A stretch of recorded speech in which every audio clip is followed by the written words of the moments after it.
आप सभी का स्वागत है हमारे YouTube चैनल ग्रीन स्टार पर। मैं मनोज सर और आपके सामने लेकर के आया हूँ आज एक नई वीडियो UGC नेट और JRP परीक्षा के लिए जून 2013 का प्रश्न पत्र। इन प्रश्न पत्रों के माध्यम से हमारी जो तैयारी हम नेट की कर रहे हैं उसका हमारा अच्छी तरह से मूल्यांकन हो जाएगा कि हमारी तैयारी कैसे चल रही है। जैसा कि पिछली वीडियो मैंने बताया था कि नेट का जो हिंदी का एग्ज़ाम है, हिंदी के एग्ज़ाम में 5-6 प्रश्न तो ऐसे आते हैं जिसमें काल क्रम के अनुसार, नाटक कर्मों के अनुसार, कविता कर्म के अनुसार, कर्म के अनुसार प्रश्न पूछे जाते हैं और 5 या 6 प्रश्न जो उनका मेल करना होता है ऐसे प्रश्न पूछे जाते हैं। 1-2 प्रश्न व्याकरण से संबंधित पूछ लिया जाता है और 5 नंबर का हमारा पद्यांश या गद्यांश भी आता है। तो आज हम जून 2013 का प्रश्न पत्र सॉल्व करने जा रहे हैं। तो आप लगातार हमारे YouTube चैनल से बने रहें और सबसे पहले आप हमारे चैनल को लाइक करें, सब्सक्राइब करें और बाद में शेयर भी कर सकते हैं। तो आइए शुरू करते हैं हमारा आज का जो प्रश्न पत्र है जून 2013। हिंदी में पहला प्रश्न है इसका, वट पीपल के लेखक कौन हैं? वट पीपल के लेखक कौन है? तो ऑप्शन सी हमारा से उत्तर हो जाएगा रामधारी सिंह दिनकर जी वट पीपल के लेखक हैं। प्रश्न नंबर 2, समानांतर कहानी के पुरुषकर्ता हैं। समानांतर कहानी के पुरुषकर्ता हैं तो ऑप्शन बी इसका से उत्तर हो जाएगा कमलेश्वर जी। तो अगला प्रश्न नंबर 3 है, शेष यात्रा की लेखिका कौन है? शेष यात्रा की लेखिका कौन है? तो 4 ऑप्शन में से हमारा ऑप्शन ए से उत्तर हो जाएगा उषा प्रियवंदा। उषा प्रियवंदा। प्रश्न नंबर 4, हिंदी साहित्य के प्रथम इतिहासकार हैं। हिंदी साहित्य के प्रथम इतिहासकार हैं तो इसका क्या होगा? ऑप्शन डी हमारा से उत्तर हो जाएगा गारसा दत्तासी। सबसे पहले प्रथम इतिहासकार थे हिंदी के। और प्रश्न नंबर 5 है हमारा, कुमारपाल प्रतिबोध के रचनाकार कौन हैं?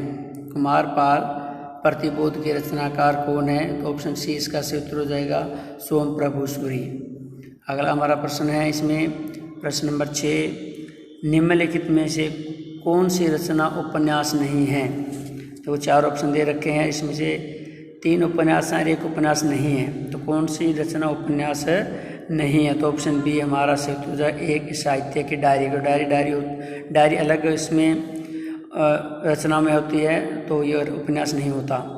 प्रश्न नंबर 7, इनमें से कौन नागरिक प्रचारणी सभा के संस्थापकों में से नहीं है? तो नहीं है पूछा उन्होंने। तो प्रश्न नंबर 7 का हमारा उत्तर हो जाएगा ऑप्शन सी रामचंद्र शुक्ल जी नागरिक प्रचारणी सभा के संस्थापकों में से नहीं है। आगे हमारा प्रश्न नंबर 8 हो जाएगा इसमें, इनमें कौन वैष्णव भक्ति का आचार्य नहीं है? प्रश्न नंबर 8 में इनमें कौन वैष्णव भक्ति का आचार्य नहीं है? तो ए ऑप्शन इसका सही हो जाएगा शंकराचार्य। शंकराचार्य वैष्णव भक्ति के आचार्य नहीं है, बाकी तीनों हैं। प्रश्न नंबर 9, जगनीक की रचना कही जाती है।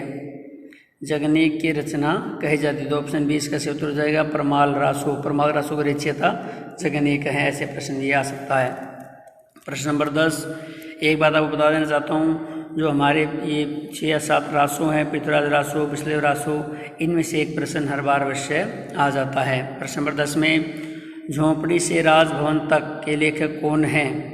झोंपड़ी से राजभवन तक के लेखक कौन? तो ऑप्शन बी हमारा से उत्तर हो जाएगा माता प्रसाद। माता प्रसाद इसके लेखक हैं। प्रश्न नंबर 11, राम की शक्ति पूजा की यौगिक प्रक्रिया का स्रोत क्या है? राम की शक्ति पूजा की यौगिक प्रक्रिया का स्रोत क्या है? तो इसका जो ऑप्शन सी है हमारा सही उत्तर हो जाएगा नव वेदांत। प्रश्न नंबर 12, नेक्स्ट क्वेश्चन हमारा, इनमें से कौन तार सप्तक के कवि नहीं है? इनमें से कौन तार सप्तक के कवि नहीं है? तो ऑप्शन बी हमारा सही उत्तर हो जाएगा भवानी प्रसाद मिश्र जी तार सप्तक के कवि नहीं है, बाकी तीनों तार सप्तक के कवि हैं। प्रश्न नंबर 13, एक हथौड़ा वाला घर में और हुआ। एक हथौड़ा वाला घर में और हुआ किसकी पंक्ति है? तो पंक्ति पूछी उन्होंने तो ऑप्शन ए इसका हमारा सही उत्तर हो जाएगा केदारनाथ अग्रवाल जी की ये पंक्ति है। तो नेक्स्ट हमारा प्रश्न है प्रश्न नंबर 14, प्रयोगवाद को बैठे ठाले का धंधा किसने कहा है? प्रयोगवाद को बैठे ठाले का धंधा किसने कहा है? तो इसको ऑप्शन डी जो हमारा सही उत्तर हो जाएगा, नंद दुलारे वाजपेयी जी ने प्रयोगवाद को बैठे ठाले का धंधा कहा है। अगला प्रश्न हमारा प्रश्न नंबर 15। प्रश्न नंबर 15 में क्या है? अगले जन्म मोही बिटिया न कीजो की लेखिका कौन है? अगले जन्म मोही बिटिया न कीजो की लेखिका कौन? तो ऑप्शन बी हमारा इसका सही उत्तर हो जाएगा, कररतुल एन हैदर। प्रश्न नंबर 16, अग्निपथ के पार चंदन चांदनी का देश किसकी पंक्ति है? अग्निपथ के पार चंदन चांदनी का देश किसकी पंक्ति है? तो ऑप्शन बी इसका सही उत्तर हो जाएगा, महादेव वर्मा जी की पंक्ति है, महादेव वर्मा द्वारा रचित है ये। प्रश्न नंबर 17, आनंद कांदबिनी के संपादक कौन थे? तो प्रश्न नंबर 17 का उत्तर क्या होगा? ऑप्शन सी इसका सही उत्तर हो जाएगा, बद्री नारायण चौधरी। प्रेमघन भी इनको कहा गया, साथ में इनका नाम है, तो इसके संपादक थे। तो अगला हमारा प्रश्न आता है प्रश्न नंबर 18, गोबर गणेश उपन्यास के लेखक कौन हैं? गोबर गणेश उपन्यास के लेखक कौन है? तो ऑप्शन ए हमारा सही उत्तर हो जाएगा, रमेश चंद्र साहा। ये प्रश्न कई बार पूछा गया है, इंपॉर्टेंट प्रश्न है ये। प्रश्न नंबर 19, फादर कामिल बुल्के को हिंदी साहित्य में महत्व दिए जाने का कारण है? फादर कामिल बुल्के को हिंदी साहित्य में महत्व दिए जाने का क्या कारण है? तो इसका जो ऑप्शन बी, ये सभी हैं कोश निर्माण, रामकथा लेखन, तुलसी साहित्य के विशेषज्ञ। फादर कामिल बुल्के का जो एक पाठ है 10वीं क्लास में आता है, मानवीय करुणा की दिव्य चमक। ये बेल्जियम से आए थे भारत में, उन्होंने हिंदी के ऊपर आए तो थे ईसाई मिशनरियों के लिए, लेकिन उन्होंने हिंदी साहित्य में बहुत अच्छा काम किया था, तो इसलिए हिंदी साहित्य में इनको महत्व दिया गया। हिंदी के में बहुत अच्छा काम किया था। ये पादरी जो थे, पादरी का अपना उस कार्य को छोड़ करके हिंदी के प्रचार प्रसार में लगे थे फादर कामिल बुल्के। आगे प्रश्न नंबर 20, आत्माराम की टेंटें निबंध में आत्माराम के प्रतीक हैं? तो ऑप्शन डी इसका हमारा सही उत्तर है, बाल मुकुंद गुप्त इसके प्रतीक हैं आत्माराम के। प्रश्न नंबर 21 में, प्रकाशन के अनुसार इन आलोचनाओं ग्रंथों का सही अनुक्रम कौन सा है? तो प्रकाशन का सही अनुक्रम पूछा है, मैंने पहले ही बताया कि ऐसे 5 या 6 प्रश्न पूछ लिए जाते हैं। तो प्रश्न नंबर 21 का उत्तर होगा हमारा ऑप्शन बी, हिंदी नवरत्न, प्रेमचंद और उनका युग, हिंदी साहित्य के 80 वर्ष और छायावाद। ऑप्शन बी इसका सही उत्तर हो जाएगा। प्रश्न नंबर 22 में, जन्म के आधार पर इन निबंधकारों का सही अनुक्रम कौन सा है? तो इसमें जन्म के आधार पर पूछा है, तो प्रश्न नंबर 22 का उत्तर डी सही उत्तर हो जाएगा, डॉक्टर संपूर्णानंद। उसके बाद में रामकृष्ण बेनीपुरी जी, वासुदेव शरण और शास्त्री शरण अग्रवाल और भगवत शरण उपाध्याय। तो जन्म के आधार पर इनका सही अनुक्रम है।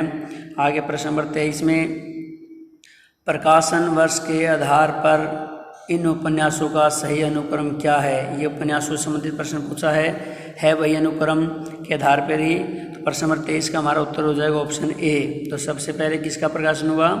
रुकोगे नहीं, फिर राधिका, रुकोगे नहीं राधिका, फिर आपका बंटी, सूरजमुखी अंधेरे के और चितकोबरा। तो इनका प्रकाशन के आधार पर इन उपन्यासों का सही अनुक्रम है। तो प्रश्न नंबर 23 का उत्तर ए सही उत्तर हो जाएगा, ऑप्शन ए। इसके बाद हमारा अगला प्रश्न है प्रश्न नंबर 24, प्रसाद के नाटकों का सही अनुक्रम कौन सा है? तो प्रसाद जी के, केवल प्रसाद जयशंकर प्रसाद जी के नाटकों का अनुक्रम उन्होंने पूछा है, तो सही अनुक्रम उनका कौन सा है? उन्होंने पहले कौन सा लिखा, उसके बाद में कौन सा लिखा? तो प्रश्न नंबर 24 का ऑप्शन सी सही उत्तर होगा। पहले राज्यश्री, फिर विशाख, फिर अजातशत्रु और स्कंदगुप्त। ठीक है, तो इस आधार पर इस अनुक्रम के अनुसार उन्होंने अपने नाटक लिखे थे। आगे प्रश्न नंबर 25 है, जैनेन्द्र कुमार के उपन्यासों का सही अनुक्रम कौन सा है? 25 में क्या है? जैनेन्द्र कुमार के उपन्यासों का सही अनुक्रम कौन सा है? तो ऑप्शन बी इसका सही उत्तर होगा। उन्होंने पहले सुनीता, त्यागपत्र, कल्याणी और सुखदा, इस अनुक्रम से उन्होंने अपने उपन्यास लिखे थे।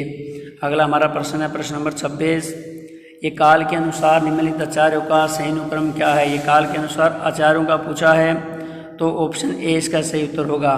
तो पहले भामा हुए, फिर दंडी, फिर आनंदवर्धन और अभिनव गुप्त, इस प्रकार इनका कालक्रम रहा है। तो ऑप्शन ए इसका सही उत्तर होगा। प्रश्न नंबर 27, चरण में वर्णों की संख्या चरण में वर्णों की संख्या के आधार पर इन वर्णिक छंदों का सही अनुक्रम कौन सा है। तो कम से ज़्यादा हमें बताने हैं, छंदों का वर्णिक क्रम बताने। पहले किसमें जो वर्णों की संख्या है कम है, फिर उससे ज़्यादा है, फिर उसके ज़्यादा है। तो प्रश्न नंबर 27 का ऑप्शन डी सही उत्तर होगा। सबसे पहले इंद्रवर्जा है, उससे ज़्यादा फिर वसंत तिलका है, फिर मंदाक्रांता है और शार्दुल विक्रीडित है। तो ऑप्शन जो डी है इसका सही उत्तर होगा। अगला प्रश्न हमारा प्रश्न नंबर 28 में क्या पूछा उन्होंने, आदिकाल के निम्नलिखित रचनाकारों का सही अनुक्रम क्या है। आदिकाल के निम्नलिखित रचनाकारों का सही अनुक्रम क्या है। तो इसका ऑप्शन सी सही उत्तर होगा। सहरपा, गोरखनाथ, अमीर खुसरो और विद्यापति ये आदिकाल के हैं। तो आदिकाल हिंदी का जो पहला काल बताया गया है, तो सहरपा, गोरखनाथ, अमीर खुसरो, विद्यापति ये आदिकाल के रचनाकारों का सही अनुक्रम। तो ऑप्शन सी इसका सही उत्तर हो जाएगा।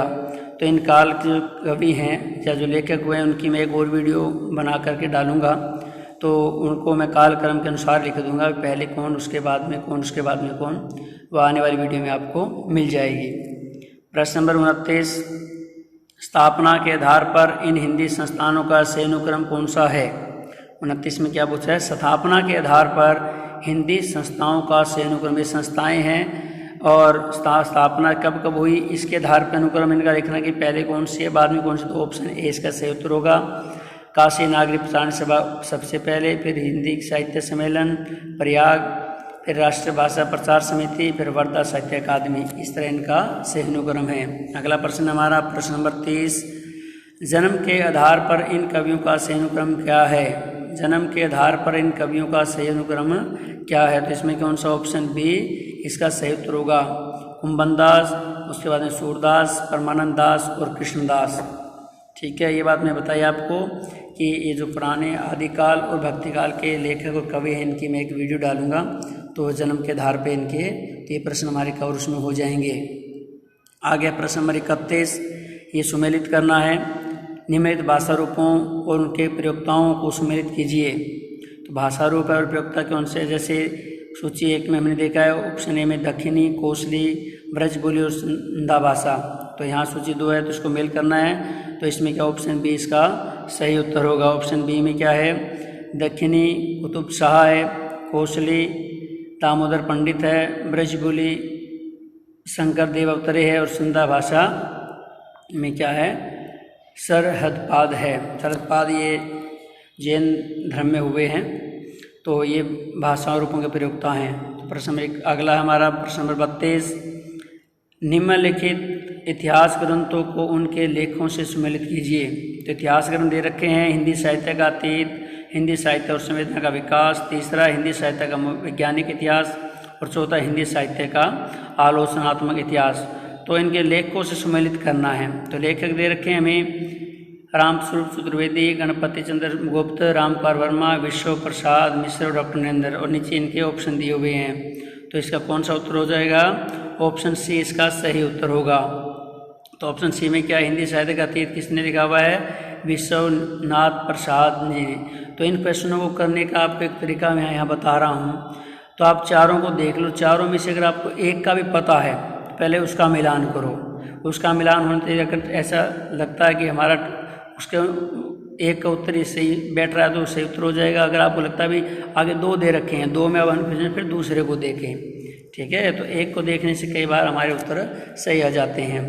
तो एक को मिलाएं, अगर एक आपको पक्का याद है तो, और एक से आगे तो फिर उसको तो आपको थोड़ा दिमाग में थोड़ा सा, अगर हम इसको देखें दिमाग लगा करके, तो आसानी से थोड़ा सा आइडिया तो लग ही जाता है कि इसका उत्तर ये हो सकता है।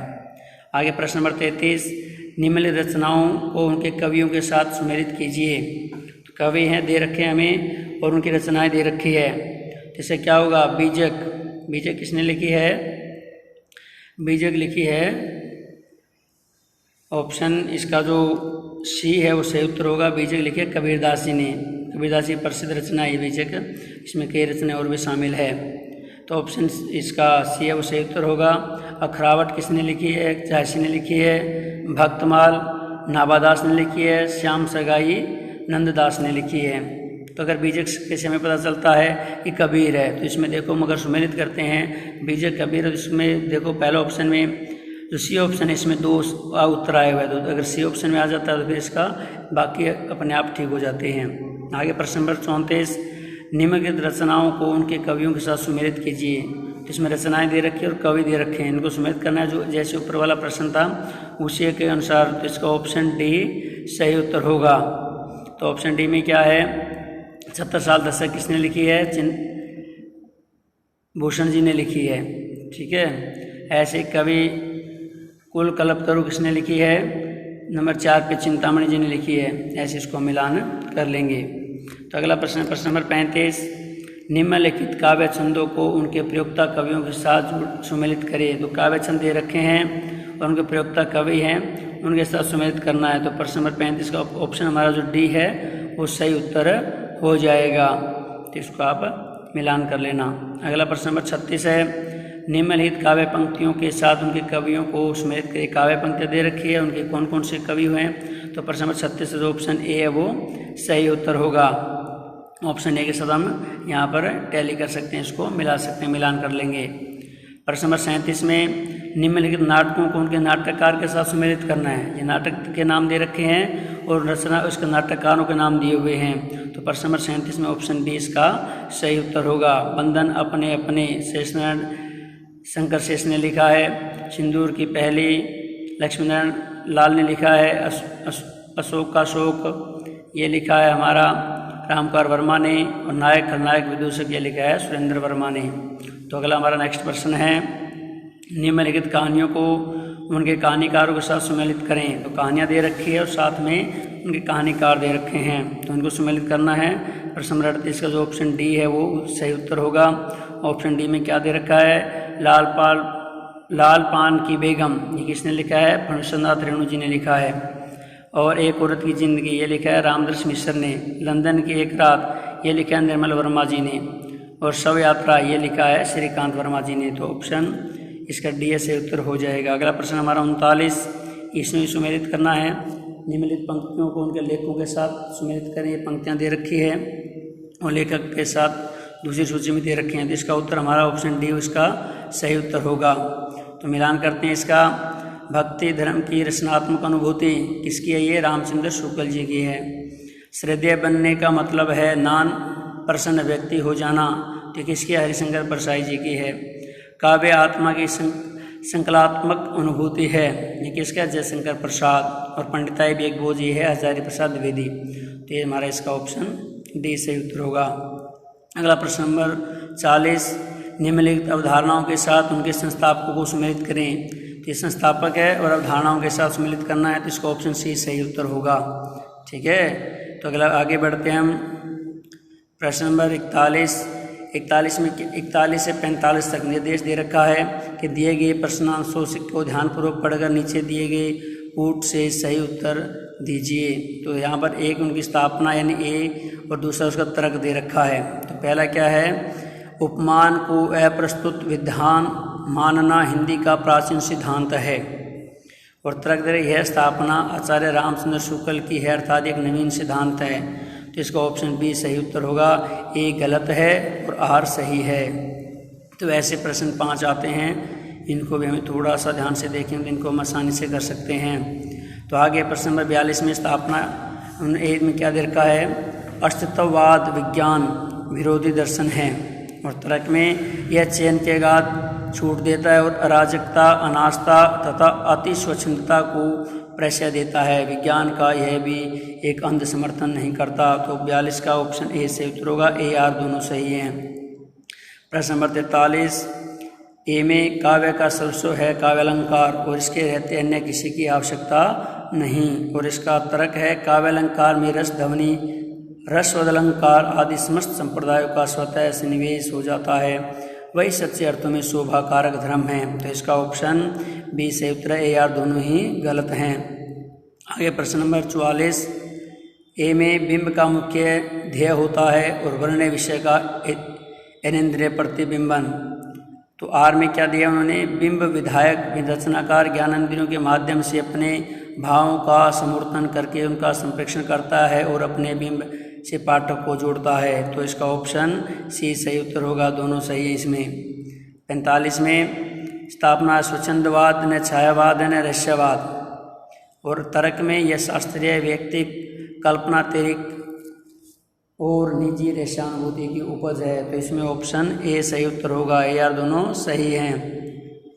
तो अगले हमारे जो प्रश्न हैं 40 से 50, इस गद्यांश को पढ़ने उत्तर देने हैं। जिसमें पहले ही बताया था, ये पांच जो प्रश्न होते हैं बड़े महत्वपूर्ण हैं, इनको बड़े आसानी से कर सकते हैं। और आप सभी को पता है कि एक प्रश्न 2 नंबर का होता है और 2 नंबर बहुत ही ज़्यादा महत्व रखते हैं। तो ये 5 प्रश्न हमारे गलत नहीं होने चाहिए। इनके अभ्यास के लिए इसका आप पहले इस गद्यांश का शॉर्ट स्क्रीन ले सकते हैं, उसको पढ़ सकते हैं, बाद में इसके उत्तर अपने मिलान कर सकते हैं। उत्तर इनके मैं पढ़ के आपको बता दूंगा। तो पहले स्क्रीनशॉट में एक इसको रोका है। तो आगे बढ़ते हैं। अब इसको आगे ये जो पूरा पद्यांश है जो नेक्स्ट इसका हमारे इस पेज पे भी आया हुआ है, तो इसको भी हम स्क्रीनशॉट यहाँ से लें और इसको पहले पढ़ें और पढ़ने के बाद इसके उत्तरों को हम मिलान करें। तो आगे बढ़ते हैं। इसके आंसर उसके प्रश्न उत्तर देखते हैं। 40 में मनुष्य सात्विक शील की ओर आप ही आप आकर्षित कब होता है? मनुष्य सात्विक शील की ओर आप ही आप आकर्षित कब होता है? तो इसका 40 में ऑप्शन ए सही उत्तर हो जाएगा। 47 में प्रवृत्ति और निवृत्ति किस पर निर्भर है? प्रवृत्ति और निवृत्ति किस पर निर्भर है? तो 47 में ऑप्शन सी इसका सही उत्तर होगा। और अब प्रश्न नंबर 48 में मन की दूसरी क्रिया क्या है? या आप स्वयं इसका उत्तर देंगे। मन की दूसरी क्रिया क्या है? इसमें आप इस गद्यांश को पढ़ेंगे और कमेंट बॉक्स में इसका उत्तर देंगे। प्रश्न नंबर 49, व्यक्ति संबंधहीन सिद्धांत मार्ग मनोरंजनकारी कब लगते हैं? व्यक्ति संबंधहीन सिद्धांत मार्ग मनोरंजनकारी कब लगते हैं? 49 का ऑप्शन सी सही उत्तर होगा। जब ये किसी व्यक्ति के जीवन क्रम के रूप में देखे जाते हैं। और लास्ट हमारा प्रश्न नंबर 50, मानव जीवन के बीच हम किस सौंदर्य का विकास देखना चाहते हैं? तो ये होगा ऑप्शन बी, सिद्धांत वाक्यों में निहित बातों का। ये आंसर इस ऊपर दिए गए गद्यांश के आधार पर हैं। तो आज ये हमने आज जो हमारा ये पेपर था पुराना 2013 का, ये भी हमने आज सोल्व कर लिया है। इससे पहले भी वीडियो में 2 दिसंबर 2013 का पेपर मैंने डाला है। आज जून 2013 का है। अगली वीडियो में एक नए पेपर के साथ फिर आपके सामने प्रस्तुत होंगे। तब तक के लिए धन्यवाद। आप हमारे चैनल को देखते करें, लाइक करें, सब्सक्राइब कमेंट करें और कमेंट में जो प्रश्न नंबर हमारा 48 था इसका आंसर भी भेजें। तो आपके लिए बेस्ट ऑफ लक, क्योंकि आगे 24 या 26 से नेट के एग्ज़ाम होने जा रहे हैं। तो आप अपने अच्छे तरीके से एग्ज़ाम क्लियर करें। धन्यवाद।